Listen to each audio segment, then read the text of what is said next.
Dahil nga po sa dire-diretsong pagkapanalo ng Los Angeles Clippers ngayong season, malinaw na unti-unti na nga po nilang nabubuo ang kanilang chemistry. Yan naman ang ating unang story na pag-uusapan dito sa ating bagong video na sasamahan ko na rin ang balitang gusto nga daw po at aminado si Pascal Siakam na gusto niyang maglaro sa isang contender katulad ng Golden State Warriors at ang balitang bagay nga daw po ang tandem nina Klay Thompson at LeBron James ayon yan kay Stephen A. Smith. Kaya mga idol, tara!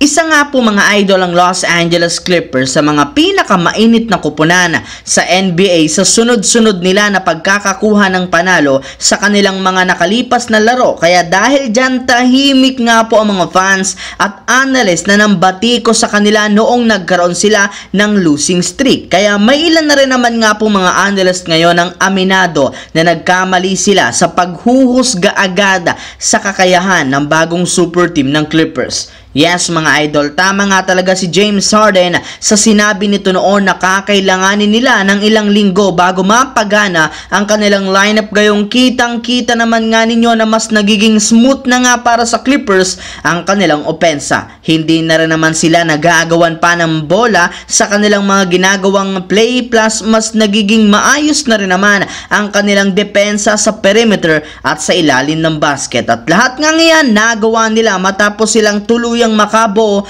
ng solidong chemistry sa pagitan ng kanilang mga malalaro, especially sa kanilang mga superstar. Ika nga, gamay na nga po nila ang laro ng bawat isa kaya hindi na nga sila nagkakalituhan pa. Syempre, dito naman tayo pumunta sa ating pangalawang storya sa balitang gusto nga po ni Pascal Siakam na maglaro sa isang contender. Katulad nga po mga idol ang napag-usapan natin noong nakarang araw, plano nga talaga ng Toronto Raptors na maging aktibo sa trade market sa susunod na linggo since meron silang mga player na binabalaka na nga po nilang i-trade katulad na lamang ni Pascal Siakam na patapos na ang kontrata. Ayon rin naman nga po mga idol sa naging pahayag ni Pascal Siakam sa harap mismo ng media, bagamat man gusto niyang manatili sa Toronto Raptors, wala rin naman siyang magagawa kung iti-trade siya nito ngayong season papunta sa ibang koponan. Pero kung sakasakali man nga po na matuloy ang kanyang trade, mas gusto nga po nito na mapapunta sa isang legit na championship contender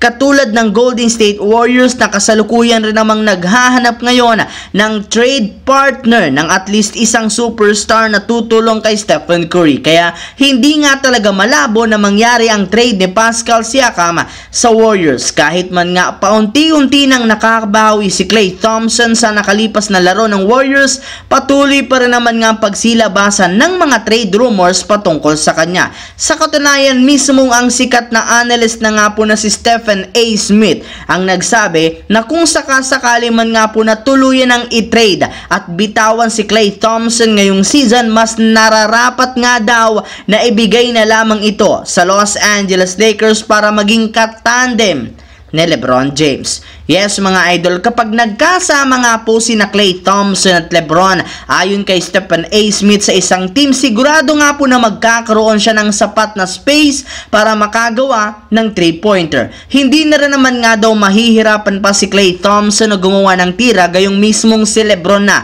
ang gagawa ng paraan para makakuha siya ng mga open shots. Ika nga'y bagay na bagay nga daw na magsama ang playing style ni na LeBron at Klay Thompson. Kaya naniniwala nga po si Stephen A. Smith na kailangan ng Lakers na ikonsidera ang pagkuha kay Klay Thompson sa isang trade o di kaya sa free agency kapag naging free agent na ito sa darating na season. So yun lamang mga idol ang ating bagong video ngayon dito na ating pinag-usapan ngayon. Once again, this is your J-Zone TV. Huwag kalimutang mag-like at syempre mag-subscribe na rin, pindutin ang notification bell sa aking channel para lagi kayo maging updated sa mga videos na pinapalabas ko. Isang malaking shoutout sa lahat mga idol. Maraming salamat po.